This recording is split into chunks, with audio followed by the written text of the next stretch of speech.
Good morning, students. Now here we are also discuss about the creation of the employees and diploma in accounting, paper second as well as the paper third. First of all, we are also studied creating the employees into the tally. So how to create the employees for the payroll into the tally? First of all, the employee must in tally 9 used to record all the employees related information according to the general information. You can also enter the statutory as well as the payment as well as the export contract details. We are also entered into that particular creation of the employees into the payroll. आता हे आपलं पाठीमागच्या लेक्चरला झालेलं आहे. तर त्यानंतर next options for multi employees creation window. That means under the employee group, select the employees group in the field under the which you want to create the employees. If an independent and the employee is to be created, select all the items is like as the category. Employee create करत असताना category येईल, त्याचा group येईल, employee name येईल, त्यानंतर under date of joining. That means into the category, select the employees category in which you want to add the group field. The default category primary cost category appears selected in the field. The default म्हणजेच त्या ठिकाणी automatically by default ती primary cost category. त्यानंतर employee name, specify the name of the employee in the employee name field. Under select the employee group into which you want to add the employees in this field. म्हणजे तुम्हाला तो employee कोणत्या group अंतर्गत add करायचा असेल तो या ठिकाणी ॲड करावा. नंतर date of joining, enter the joining date of the employees and date of joining field. म्हणजे एम्प्लॉईची जॉईनिंग डेट या ठिकाणी तिथं फिल केल्यानंतर हे या ठिकाणी तुम्हाला मिळेल. म्हणजे अशा पद्धतीनं या ठिकाणी आपण ते एम्प्लॉई डिटेल्स हे या ठिकाणी भरू शकतो. त्यानंतर क्रिएटिंग ए सिम्पल पेरोल युनिट. आता पेरोल युनिट या ठिकाणी क्रिएट करत असताना एम्प्लॉई किती तास काम करतो त्याच्यानुसार त्याची पगार असेल, सॅलरी असेल, वेजेस असेल ते ठरत असतं. म्हणजे एम्प्लॉईचं पगार देत असताना, पेमेंट करत असताना, वेजेसचं पेमेंट करत असताना एक तर आवर्सवर असेल, मिनिटवर असेल, म्हणजे तास म्हणतो आपण त्याला, डेज असतील, नंबर ऑफ डेज, ह्याच्यावर या ठिकाणी त्याचा पगार ठरलेला असतो. पण काहीच्या बाबतीमध्ये युनिटवर, नगावर, ज्याला पीस रेट मेथड म्हणतो आपण. पीस रेट मेथड म्हणजे काय, तर त्या कर्मचाऱ्यानं किती नगाचं उत्पादन केलं. समजा एका दिवसामध्ये 10 नगाचं उत्पादन केलं आणि एका नगाला जर वेजेस म्हणून किंवा सॅलरी म्हणून त्या कर्मचाऱ्याला 15 रुपये ठरले असतील तर त्याचा एका दिवसाचा पगार किती झाला, 15 गुणिले 10 म्हणजे 150 रुपये. अशा पद्धतीनं हे तर आपल्याला मग पेरोलमध्ये सिम्पल युनिट या ठिकाणी क्रिएट करावं लागेल. म्हणजे त्याची प्रोसेस काय, तर go to gateway of Tally menu. त्यानंतर त्यामधलं select payroll info from the gateway of Tally. त्यानंतर गेटवे ऑफ टॅलीमध्ये आल्यानंतर पेरोल इन्फो सिलेक्ट केल्यानंतर ती विंडो ओपन होईल. त्या विंडोमधलं युनिट्स इन ब्रॅकेट वर्क या ठिकाणी मला ओपन करावं लागेल आणि त्या ठिकाणी क्रिएट म्हटल्यानंतर या पद्धतीची विंडो ओपन होईल. म्हणजे युनिट क्रिएशन, त्यामध्ये type simple, select the type of the unit, त्यामध्ये सिम्पल येईल. त्यानंतर सिम्बॉलमध्ये सिम्बॉल या ठिकाणी समजा आपण काय म्हणतो, हावर्स पूर्ण न लिहिता HRS लिहितो, ते सिम्बॉल आलं. त्यानंतर फॉर्मल नेम, त्याचं फॉर्मल नेम काय, हावर्स, HOURS, ते अवर्स. त्यानंतर नंबर ऑफ डेसिमल प्लेसेस, म्हणजे provide the number of decimal प्लेसेसमध्ये त्या या ठिकाणी 0 होईल आणि ॲक्सेप्ट एंटर मानला की ते ॲक्सेप्ट होईल. म्हणजे अशा पद्धतीनं पेरोलमध्ये हे सिम्पल युनिट या ठिकाणी काय होईल, तयार होईल. त्यानंतर creating a compound payroll unit, हे सिम्पल झालं. आता कंपाऊंडमध्ये काय बघा, त्यामध्ये फॉर एक्झाम्पल आता compound payroll unit you can combine 2 payroll. म्हणजे for example a box of ₹10 notes, a dozen of ₹12 pieces and hours of 60 minutes. To create the compound unit, perform the following step. मग हे compound unit झालं. मग जसं की एका तासामध्ये 60 मिनटं, जसं की एका डझन ज्याला म्हणतो आपण, एका डझनामध्ये 12 पीस, त्याच पद्धतीने एका बॉक्समध्ये 10 पीस असतील. म्हणजे ते कंपनीने ठरवून दिलेलं जे काय असेल मेजरमेंट त्यानुसार. त्यानंतर हे कशा पद्धतीने कंपाऊंड एनेबल करायचं किंवा ते फिलअप करायचं. त्याच्यामध्ये प्रोसेस आहे. पहिली प्रोसेस काय होणार तर या ठिकाणी गेटवे ऑफ टॅली, त्यानंतर पेरोल इन्फो नंतर सिलेक्ट युनिट्सवर क्लिक केल्यानंतर या ठिकाणी तुम्हाला ते युनिट क्रिएशन म्हणल्यानंतर या ठिकाणी तुम्हाला ती विंडो ओपन होईल. त्यानंतर तिथं टाईप विचारतील. मग त्या टाईपमध्ये कंपाऊंड हा या ठिकाणी बाय डिफॉल्ट का असतो तो असतो. मग सिम्पल आणि कंपाऊंड त्यामधलं कंपाऊंड या ठिकाणी सिलेक्ट करा. त्यानंतर type of units compound in the conversion if you will be create compound payroll unit, म्हणजे याचं कन्वर्जन हे आवश्यक असतं. ज्यावेळेस आपण कंपाऊंड युनिट क्रिएट करतो त्यावेळेस मग तासाचं मिनटामध्ये रूपांतर करावं लागेल, डझनाचं पीसमध्ये, म्हणजे अशा पद्धतीनं हे करावं लागेल.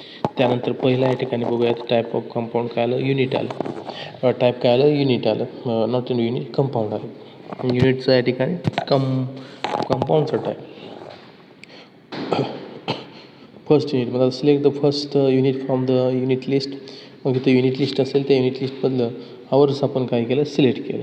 मग आता त्याचं कन्वर्जन काय होणार, मग त्याचं कन्वर्जन करत असताना हावर्स ऑफ 60 मिनिट्स, म्हणजे काय कंपनीमध्ये हा तास किती असतो, समजा त्या ठिकाणी लेक्चर असेल तर लेक्चर तुमचं किती असतं तर 50 मिनिटाचं, म्हणजे 1 हावर्स म्हणजे 1 लेक्चर इज इक्वल टू किती येणार तिथं 50 मिनिट्स. म्हणजे हे झालं या ठिकाणी कन्वर्जन, हे झालं कंपाऊंड युनिट. म्हणजे फॉर एक्झाम्पल एका तासामध्ये किती मिनटं असतात तर 60 मिनटं, हे झालं कन्वर्जन. त्यानंतर second unit, specify the second unit of the list. ते काय येणार आहे, मिनिट, म्हणजे एक आलं युनिट हावर्स आलं, दुसरं आलं मिनिट. म्हणजे अशा पद्धतीने हे कंपाऊंड पेरोल युनिट या ठिकाणी काय होईल ते क्रिएट होईल. त्यानंतर creating attendance or production type for payroll.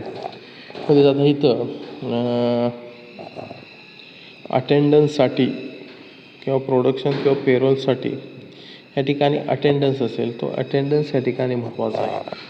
हे तो कर्मचारी कामावर आला किंवा नाही, तो हजर आहे का गैरहजर आहे, म्हणजे अशा पद्धतीनं हे या ठिकाणी त्याचं रेकॉर्डिंग करावं लागेल. म्हणजे attendance oblique production type represent the basic unit that tally RP uses to compound employees pay and track the represent data on productively. That means the attendance oblique productions types are dependent on the pay heads, the constitute employee pay structure, and so we may need to define multiple types. मग याच्या ठिकाणी multiple types या ठिकाणी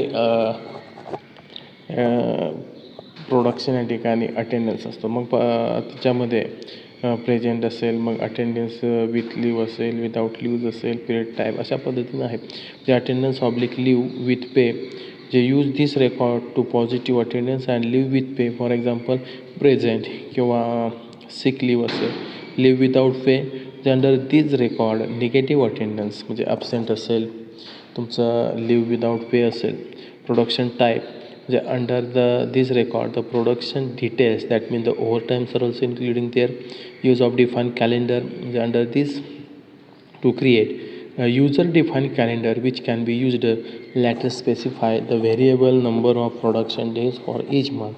For example 25 days in January, 24 days in February and 26 days in March. म्हणजे अशा पद्धतीनं ते या ठिकाणी कॅलेंडर युजर डिफाईन कॅलेंडर. आता युजर डिफाईन कॅलेंडर काय घ्यायचं तर या ठिकाणी ते युजर डिफाईन कॅलेंडर घेतल्यामुळे त्याचा एक नेमका फायदा काय येतो तर एका महिन्यामध्ये किती डेज वर्किंग चालू आहे ते आपल्याला टाकता येऊ शकतं. मग जानेवारीचं असेल, मार्च असेल, फेब्रुवारी असेल, ते वेगवेगळं असणार आहे त्या मंथच्या त्या कंपनीच्या वर्किंग डेनुसार. त्यानंतर आता क्रिएशन ऑफ अटेंडन्स फॉर पे, म्हणजे हा एक सर्वात महत्त्वाचा इश्यू आहे की पेरोल या ठिकाणी करत असताना attendance are also most important. तो कर्मचारी आता किती दिवस त्यानं अटेंड केलेला आहे, ती कंपनीमध्ये वर्क किती दिवस अटेंड केलेला आहे, त्याच्यावर त्याचा पगार निघणार असेल तर त्यावेळेस या ठिकाणी हे attendance it is also the most important. मग ते कसे क्रिएट करायचं, ते कशा पद्धतीने या ठिकाणी ते इन्फॉर्मेशन त्या फील्डमध्ये भरायचं, तर त्यामध्ये to record the positive attendance and perform the following step. Positive attendance that is called as the present.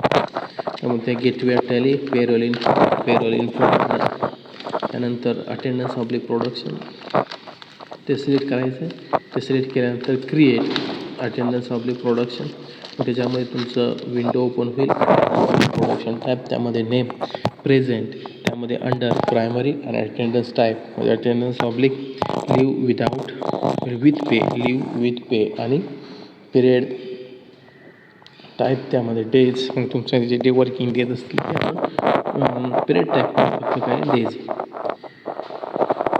Enter the name of the attendance type in the field present. Select the primary from list field and the attendance type. Select the attendance and attendance leave without pay किंवा leave with pay. The period type appears automatically. त्यानंतर next time to record negative attendance, to record negative attendance perform the following steps. म्हणजे negative attendance म्हटल्यानंतर ते काय आलं absent, ते प्रेझेंटच्या विरुद्ध काय आलं ॲब्सेंट आलं. तर त्याचंसुद्धा आपल्याला काय करावं लागेल, रेकॉर्डिंग करावं लागेल by the use of the tally. आणि त्याचे स्टेप्स काय तर पहिलं गेटवे ऑफ टॅली, त्यानंतर गेटवे ऑफ टॅलीमधून काय सिलेक्ट करणार पेरोल इन्फो सिलेक्ट केल्यानंतर त्याच्यामध्ये अटेंडन्स ऑब्लिक प्रोडक्शन टाईप ते सिलेक्ट करा आणि नंतर तुमचं create attendance oblique production type हे या ठिकाणी क्रिएट करावं लागतं. त्यानंतर त्यामध्ये बघा अटेंडन्स टाईपमध्ये प्रोडक्शन टाईपमध्ये आपण कुठला तर निगेटिव्ह अटेंडन्स म्हणजे काय ॲब्सेंट, म्हणजे नेम काय enter the name of the attendance in this field for example absent under the select primary. त्यानंतर अटेंडन्स टाईप, त्यामध्ये अटेंडन्स टाईप करणार लिव्ह विदाऊट पे आणि नंतर तुमचं काय येणार आहे डेज येतील, नंतर काय येतील डेज येतील. म्हणजे अशा पद्धतीनं हे पेरोल इन्फो असेल ते पेरोल इन्फोचं या ठिकाणी टॅलीमधून या पद्धतीनं त्याचं रेकॉर्डिंग केलं जातं. त्यानंतर नेक्स्ट या ठिकाणी आहे पेरोल इन्फोमधलं. त्यामध्ये सर्वात महत्त्वाचा मुद्दा आहे creating production type for payroll. त्याच्यामधलं आता ओव्हरटाईम असेल तर ओव्हरटाईमचं या ठिकाणी सुद्धा ते आपल्याला क्रिएट करावं लागेल. म्हणजे टॅलीमधून आपण ती पे स्लिप काढत असताना कर्मचाऱ्याचा पगार हा योग्यरीतीने झाला पाहिजे. मग त्यासाठी ओव्हरटाईम असेल म्हणजे त्यामध्ये क्रिएटिंग द ओव्हरटाईम डिटेल्स, त्यामध्ये गेटवे ऑफ टॅली, त्यामधलं पेरोल इन्फोमधलं अटेंडन्स ऑब्लिक प्रोडक्शन आणि नंतर ते काय होईल क्रिएट होईल. म्हणजे नेम काय येणार आहे enter the name of the attendance in this type. Over time आलं अंडर प्रायमरी अटेंडन्स टाईप काय आलं प्रोडक्शन आणि तुमचं युनिट म्हणजे select the appropriate type of units from the list in this field. मग ह्याच्यामध्ये आवर्स ऑफ 60 मिनिट्स हे सुद्धा टाकावं लागेल. एक एक्झाम्पल म्हणून आपण घेतलेलं. अशा पद्धतीनं हा ओव्हरटाईमचा सुद्धा झालेला आहे.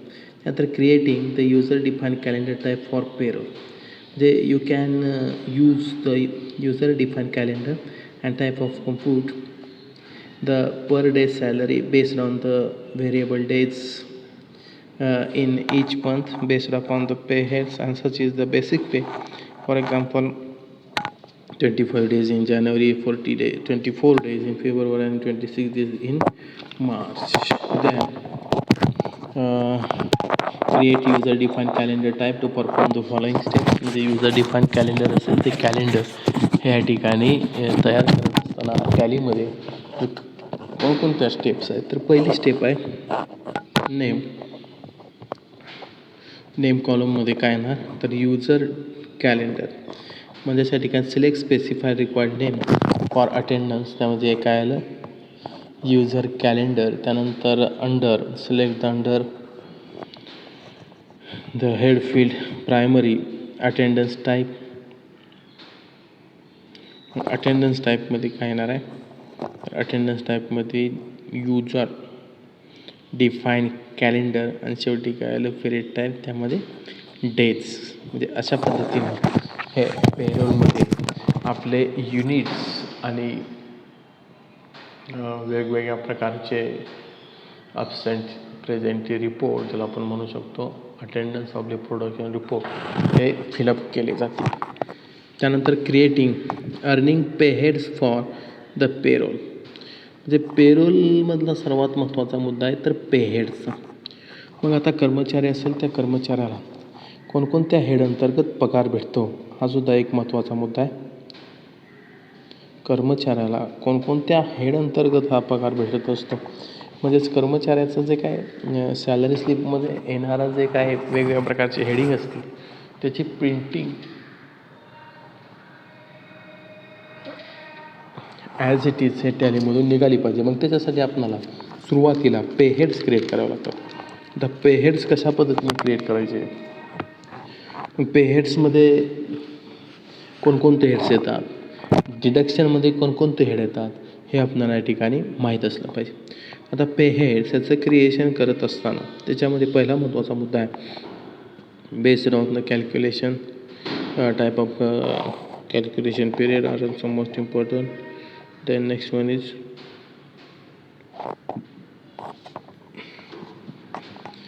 the earning pay heads can be further classified. That means for the purpose of the earning, the pay heads are also further classified too. First one is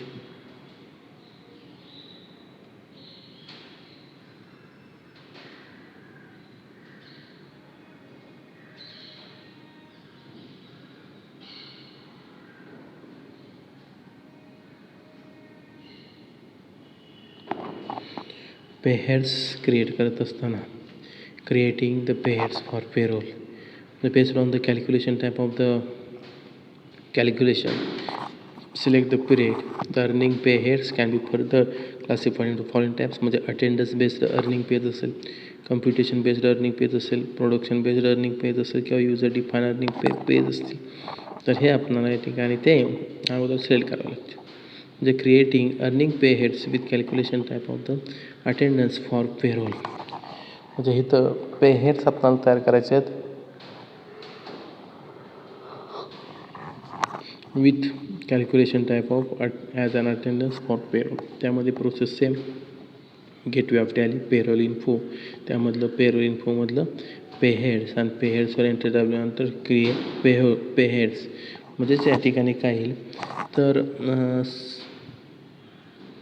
options from pay heads creation विंडोमध्ये enter the pay head name in the field. For example basic salary. त्यानंतर pay heads type म्हणजे select the earning for employees from the list of the pay heads type. त्यानंतर in this field income type select the employees for the pay heads is fix under the select indirect expenses.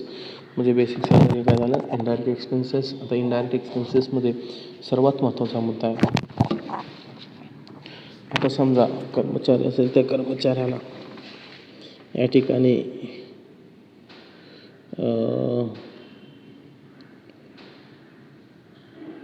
हे केलं असेल, admit केलं असेल समजा एखाद्या कर्मचाऱ्याला, तर त्यावेळेस मला काय करता येईल,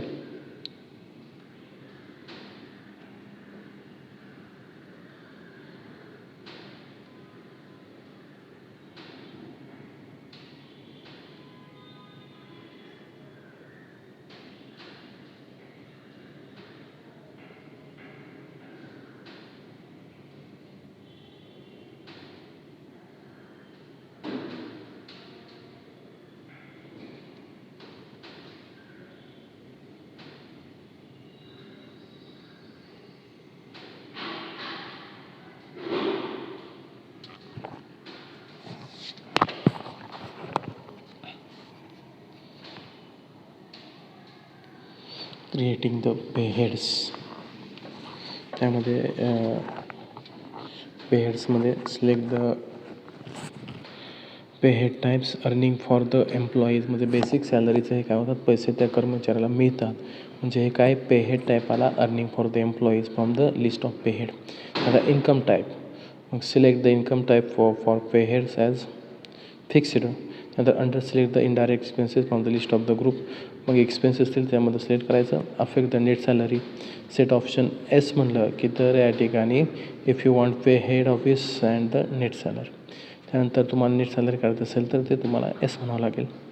name of the appears in to the pay slip. Pay स्लिपमध्ये कशा पद्धतीनं नाव आलं पाहिजे हे सुद्धा महत्त्वाचं की ते आपल्याला ते फिलअप करावं लागेल. नंतर use of the calculator for gratuity set S म्हणलं की consider this pairs for the gratuity calculation असा त्याचा अर्थ होतो. म्हणजे सेट जे ग्रॅच्युटी असेल ते ग्रॅच्युटी तुम्हाला मिळणार असेल, कर्मचाऱ्याला मिळणार असेल तर त्याच्यासाठी त्या कर्मचाऱ्याला या ठिकाणी ग्रॅच्युटी म्हटल्यानंतर त्याचं कशांतर्गत येतं हे सुद्धा महत्त्वाचं आहे. त्यानंतर बेसिक सॅलरी असेल त्याच्यावर या ठिकाणी किती पर्सेंट ग्रॅच्युटी म्हणून ते महत्त्वाचा मुद्दा. सेटल तर इन्कम टॅक्स डिटेल्स एस म्हटल्यानंतर ते इन्कम टॅक्स डिटेल्स तुमच्या स्क्रीनवर दिसतील. आता विंडो या ठिकाणी इन्कम टॅक्स डिटेल्सचं काय तर इन्कम टॅक्स कॉम्पोनंट कुठला आहे बेसिक सॅलरी. कॅल्क्युलेशन टाईप काय ऑन प्रोजेक्टेड व्हॅल्यू असेल आणि T D S across the period deduct the T D S across the period त्यामध्ये एस. त्यानंतर options from income tax details window the income tax component select या ठिकाणी required basic salary tax calculation on basis of select on projection value as the tax calculation basis if the tax computation is spread across the remaining period. Deduct the TDS across the period set S. When the tax calculation basis is projection, it can be set to yes, no on actuals is required. When on projection is the tax calculation basis, the system projects the income component for the remaining period. When the option deduct TDS across the period is set to S, the TDS amount deducted is spread across the remaining period and deduct every month. The calculation type त्यामध्ये काय येणार select the calculation type in the field on attendance oblique leave without pay. मग select the accord method of attendance त्यामध्ये present असेल किंवा आणखी काय असेल. मग to deduct the salary for the number of days employees absent. मग ती त्याला आपण लिव्ह विदाऊट पे म्हणतो तर त्यावेळेस त्याची सॅलरी ह्या कर्मचारी किती दिवस अब्सेंट आहे त्याच्यावरून या ठिकाणी काढली जाते. मग ते टॅलीमध्ये आपल्याला ॲड करावं लागेल. आणि त्यानंतर तो select not applicable for attendance leave or without pay and select the absent in field of leave without pay field. Then another way for present attendance type select present in the accordance with the pay calculation basic calculation per days. For that purpose based on the calculation period you can select enter details in per day calculation as per calendar period and rounding method. Select the rounding method if applicable म्हणजे upward rounding आहे का downward rounding असेल ते महत्त्वाचं आहे. म्हणजे समजा 1.5 असेल तर आपण तिथं 2 घेतो त्या पद्धतीचं. 1.5 असेल तर इथं एकच या ठिकाणी समजा घेणार असतील तर ते डाउनलोड झालं. अशा पद्धतीने ते आपली इन्फॉर्मेशन फिलअप करावी लागेल. त्यानंतर आता इथं पेहेड्समध्ये बेसिक सॅलरी किंवा बेसिक पे हे कशा पद्धतीने ती या ठिकाणी विंडो दिसेल तर नेममध्ये आपण काय करणार पेहेड्स क्रिएशन त्यामध्ये नेम आलं बेसिक सॅलरी पेहेड इन्फॉर्मेशन पे हेड टाईप म्हणजे अर्निंग फॉर एम्प्लॉईज ते कर्मचाऱ्याचं ते अर्निंग झालं म्हणजे कर्मचाऱ्याला बेसिक सॅलरीचे पैसे मिळणार आहेत म्हणजे त्याचं ते अर्निंग झालं. इन्कम टाईप तो कुठलाही कर्मचाऱ्याचा इन्कम टाईप फिक्स्ड. त्यानंतर अंडर म्हणजे कुठल्या एक्सपेन्सेस कुठल्या खर्चांतर्गत येणार ते सॅलरीचं बेसिक पे हे कुठं येणार इनडायरेक्ट एक्सपेन्सेस. त्यानंतर अफेक्ट द नेट सॅलरी त्यामध्ये एस. त्यानंतर name of the display in pay slip pay स्लिपवर कशा पद्धतीचं नाव पाहिजे तर त्यासाठी हे बेसिक पे हे या ठिकाणी का नुसतं बी आणि पहिलं इनिशियल हे घेता येऊ शकतं म्हणजे बेसिक पे किंवा कशा पद्धतीनं पे स्लिपवर नाव पाहिजे त्याच्या संदर्भात ते आहे. त्यानंतर use for calculation of gratuity तर इथं एस. सेटल तर income tax details as. Calculation type म्हणजे ते कॅल्क्युलेशन टाईप बेसिक पेचा कशावर मग ऑन अटेंडन्स आहे किंवा आणखी काही ते या ठिकाणी सिलेक्ट करावं लागेल. त्यानंतर पुढचं आहे attendance leaves with pay or without pay तर त्यामध्ये महत्त्वाचं आहे. त्यानंतर पेहेड्समधलं कॅल्क्युलेशन पिरियड म्हणजे कॅल्क्युलेशन पिरियड हा कशामध्ये पाहिजे मंथमध्ये डेजमध्ये का वीकमध्ये तर ते महत्त्वाचं आहे. ते बाय डिफॉल्ट ते टॅलीच्या याच्यामध्ये असते. त्यानंतर basic of calculation as per the calendar period म्हणजे बेसिक ऑफ कॅल्क्युलेशन काय येणार तर ते as per the calendar period. त्यानंतर पुढचं हेड आहे म्हणजे creating earnings pay head with calculation type as computed value for payroll. म्हणजे आता जे कर्मचाऱ्याचं पगार असेल त्या पगारावर विशिष्ट प्रकारचं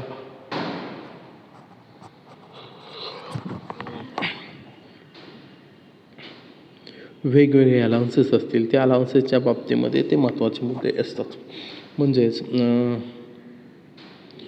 कम्प्युटेड व्हॅल्यू फॉर पेरोल म्हणजे तिथं गव्हर्मेंट असेल ते गव्हर्मेंट दरवर्षी बजेटमध्ये त्यांच्या काही ना काही चेंजेस करत असतं. मग त्याचे चेंजेस असतील ते चेंजेस ॲप्लिकेबल करण्यासाठी सातत्यानं त्या ठिकाणी टॅली सॉफ्टवेअरमध्ये पेरोलच्या बाबतीमध्ये आपल्याला काय करावं लागेल, अपडेट या ठिकाणी राहावं लागेल.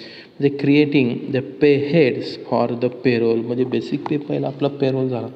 त्यानंतर आता दुसरा मुद्दा आहे या ठिकाणी. दुसरा पे हेड्स आपला कुठला आहे तर या ठिकाणी अलाउन्सेस आहेत. म्हणजे पे हेड क्रिएशन विंडो, त्यामध्ये gateway of Tally, payroll info, त्यानंतर काय नाव तुमचं सिलेक्ट पे हेड्स म्हणजे काय पेरोल इन्फोमधलं पे हेड सिलेक्ट करा. पे हेड सिलेक्ट केल्यानंतर तिथं क्रिएट म्हणा आणि क्रिएट म्हटल्यानंतर हा दुसरा आपला पे हेड झाला. अलाउन्सेस म्हणजे नेम मग काय टाकणार, house rent allowance. Pay head type काय आलं, earning for the employees. House rent allowance सुद्धा तो अर्निंग फॉर द एम्प्लॉईज झाला. त्यानंतर इन्कम टाईप म्हणजे हा सुद्धा काय झाला, इनडायरेक्ट एक्सपेन्सेस म्हणजे indirect expenses from the list of the given group. त्यानंतर अफेक्ट द नेट सॅलरी, त्यामध्ये नेट सॅलरी काही याचा परिणाम होईल करते तर एस म्हणला. एस म्हणल्यानंतर ते या ठिकाणी अशा पद्धतीने ती माहिती दिसेल. त्यानंतर name appear in the play slip. Pay स्लिपवर कशा पद्धतीने नाव पाहिजे ते display name on to the pay slip. Use of calculation of gratuity, मग ग्रॅच्युटी कॅल्क्युलेशन असेल ते कॅल्क्युलेशन कशा पद्धतीने करायचं म्हणजे set options yes and to consider this pay head for the gratuity calculation. आणि लास्टमध्ये settle to income tax detail, त्यामध्ये एस म्हटल्यानंतर ते या ठिकाणी आपल्याला दिसेल. त्यानंतर इन्कम टॅक्स डिटेल्स म्हटल्यानंतर प्रत्येक वेळेस ते आपल्याला इन्फॉर्मेशन फिलअप करावं लागेल. प्रत्येक वेळेस म्हणजे एकदा फिलअप केल्यानंतर परत काय पे हेडची अडचण येणार नाही. इन्कम टॅक्स डिटेलमध्ये इन्कम टॅक्स कंपोनंट कुठला आहे, house rent allowance, tax calculation basis, त्यामध्ये काय आलं ऑन प्रोजेक्टेड व्हॅल्यू. आणि त्यानंतर deducted T D S across the period. Yes म्हणजे इन्कम टॅक्स डिटेलसाठी हे कंपोनंट आपल्याला कुठला आला, घटक कुठला आला, पे हेड कुठला आला तर हाऊस रेंट अलाउन्स. पुढचा मुद्दा तर calculations basis select the projection value as the tax compound spread remaining. Detect the T D S across the period, त्यामध्ये एस म्हटल्यानंतर the calculation basis on projections spread across the world. Then another way deduct the T D S across the period. Yes म्हटल्यानंतर इथे information fill up करावं लागेल. Calculation type इथं computed value house अलाउन्सची computed value. Rounding method त्यामध्ये upward riding limit या ठिकाणी काय तर डिझायर राऊंडिंग लिमिट 1 2 डेसिमल पॉईंटपर्यंत आपण करू शकतो. आता compute in this field select on the specified formula computation on list of the scheme. म्हणजे इन पे हेड्स, पे हेड्सच्या बाबतीमध्ये जे काय बेसिक पे असेल तर त्यामध्ये लिस्ट ऑफ पे हेड्समध्ये इफेक्टिव्ह फ्रॉम म्हणजे कधीपासून म्हणजे in this field enter the desire date when house rent allowance becomes applicable म्हणजे ॲप्लिकेबल झाल्यापासून तो ह्या ठिकाणी तो विचारात घ्यावा लागेल. त्यानंतर slab type select the percentage from the list slabs in the slab type field. म्हणजे for example specify require percentage to paid calculation the value of for example 40% accept the details. मग ते पे हेड हाऊस रेंट अलाउन्सचं कशा पद्धतीनं create होईल त्याची window आपल्याला दिसेल. तर त्यामध्ये name house rent allowance, pay head type काय आला earning for employees, income fixed under indirect expenses the affect the net salary. तिथं एस त्याचं name of display in play slip, HRA use of the calculation of gratuity, त्यामध्ये no. त्यानंतर settle the tax details S म्हटल्यानंतर आपलं calculation type एक as computed value आणि calculation period month असेल ते मंथ येईल. अशा पद्धतीनं हे तुमचं हाऊस रेंट अलाउन्स हे बेसिक पे हेड्स काय झालं पूर्ण झालं. आता त्यानंतर पुढचं या ठिकाणी कॉम्पोनंट आहे